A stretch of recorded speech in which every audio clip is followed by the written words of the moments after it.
नमस्कार, आप देख रहे हैं द न्यूज। आपके साथ मैं सृष्टि मिश्रा। बांग्लादेश में जो हिंसा हो रही है उस पर यहां बैठी विपक्षी पार्टियां मलाई लूटने में लगी हुई हैं और इसी बीच बड़ी खबर सामने आई है। जब देश में हालात ठीक हैं, कांग्रेस पार्टी लगातार आग लगाने की कोशिश कर रही है। और मैं आपको इस दावे से बता रही हूं, सबसे पहले कांग्रेस नेता सलमान खुर्शीद को आपने देखा।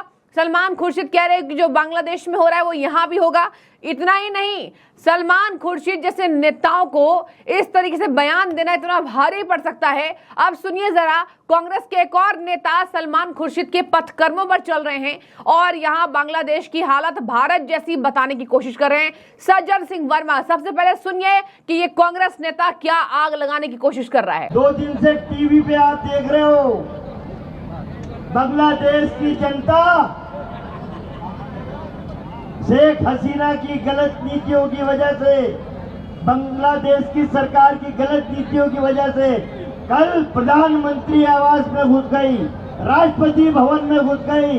याद रखना नरेंद्र मोदी जी, एक दिन जनता जितने सड़क पे हिलोरे दे रही है, एक दिन तुम्हारी गलत नीतियों से तुम्हारे प्रधानमंत्री निवास में घुस जाएगी, कब्जा कर लेगी। अभी श्रीलंका में हुआ, पहले श्रीलंका में जनता प्रधानमंत्री के घर में घुसी, अब बांग्लादेश में घुसी। अब भारत का नंबर है। तो साथियों, मैं अनुरोध करता हूं, भ्रष्टाचार से नहीं होगा, गरीब पे अन्याय सहन नहीं होगा, मातृशक्ति पे अन्याय सहन नहीं होगा। यदि अन्याय करोगे बीजेपी के लोगों तो ये जन सैलाब ये लाश तुम्हारे घर में भी घुसेगी, महापौर तुम्हारे घर में भी घुसेगी। इसलिए चेत जाओ, अब नहीं चलेगा भ्रष्टाचार। जनता जाग गई है भाई जीतू पटवारी के नेतृत्व में। साथियों, ये नगर निगम की कांग्रेस के पार्षदों की ताकत है, ये ताकत है उनकी, ये जज्बा है लड़ने का। ये तो झूठ बोलता था नरेंद्र मोदी दिल्ली में कि ना खाऊंगा ना खाने दूंगा। असली काम तो हमारे चिंटू चौक से उनके पार्षद तुलसी चड्डा जैसे लोग कर रहे हैं। मैं तो सिर्फ इतनी बात कहना चाहता हूँ, तो मंत्री बनता है वैसे ही भ्रष्टाचार क्यों बढ़ जाता है। नगर निगम में बिना टेंडर के करोड़ों रुपए का लेन देन, 1000 करोड़ रुपए का बिना टेंडर बिना बिल के पैसा। तो ये मानना पड़ेगा कि कैलाश जादूगर है। ये भ्रष्टाचार कैसे किया जा सकता है। जैसे ही नगर निगम का मंत्री बनता है, भ्रष्टाचार का अड्डा बन जाता है। साथियों, हमारे कुलदीप इंदौरा जी आ गए, ये सांसद बन गए हैं, एक जोरदार तालियों के साथ। सुना आपने, तो ये हो गया साफ, कांग्रेस पार्टी यही जा रही है। कांग्रेस पार्टी को कल जो ड्रामेटिक वे में देखा गया, सर्वदलीय बैठक में राहुल गांधी पूछ रहे हैं पाकिस्तान का हाथ नहीं है। राहुल गांधी को तो अभी साथ देना बनता भी था और दे भी रहे हैं, लेकिन उनके पीठ पीछे क्या राहुल गांधी ही नेतृत्व कर रहे हैं इन कांग्रेस नेताओं को भड़काने में। आप टीवी पर ऐसे बयान दीजिए ताकि नरेंद्र मोदी में खौफ पैदा हो।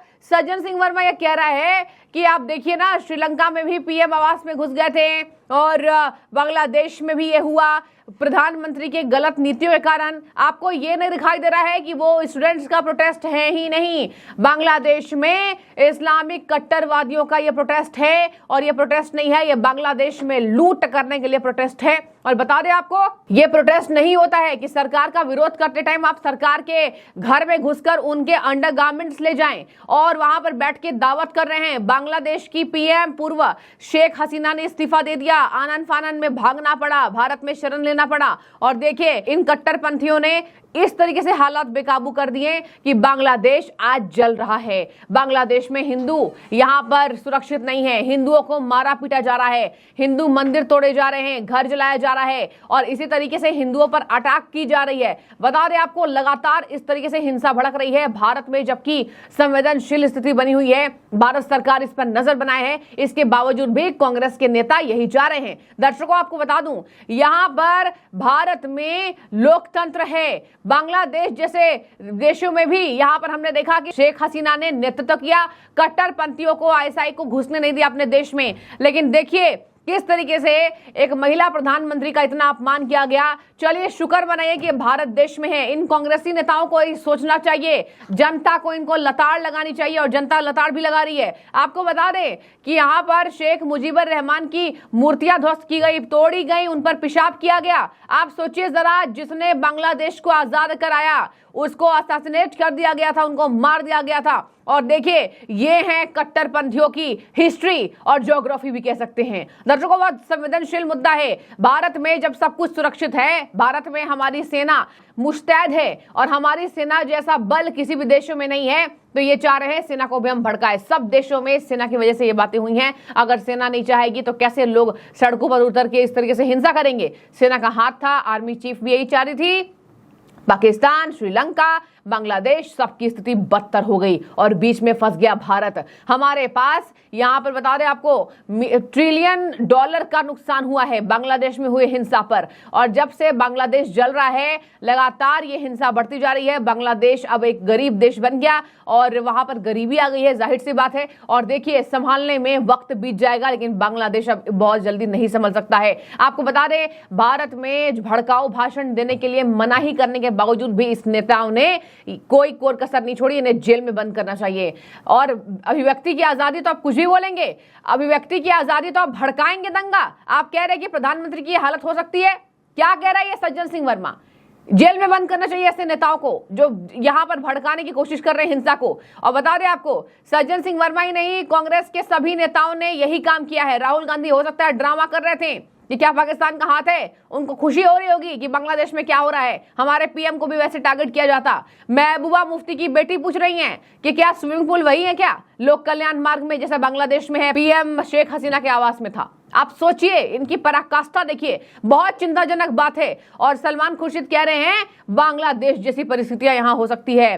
कश्मीर में सब कुछ सामान्य दिख रहा है, लेकिन ऐसा नहीं है। और जो दिखाया जा रहा है सीए प्रोटेस्ट को, तो अंदर दबा दिया गया, कई लोग अब भी जेल में हैं। भारत में तो कुछ भी नहीं होता है। आप सोचिए दर्शकों, इन नेताओं की पराकाष्ठा, ये कितने गिरे हुए नेता हैं। आपसे ये वोट लेते हैं, आपको ये वोट पर चोट दे रहे हैं, आपको ये सुरक्षा नहीं करेंगे, आपको सुरक्षित नहीं रखेंगे।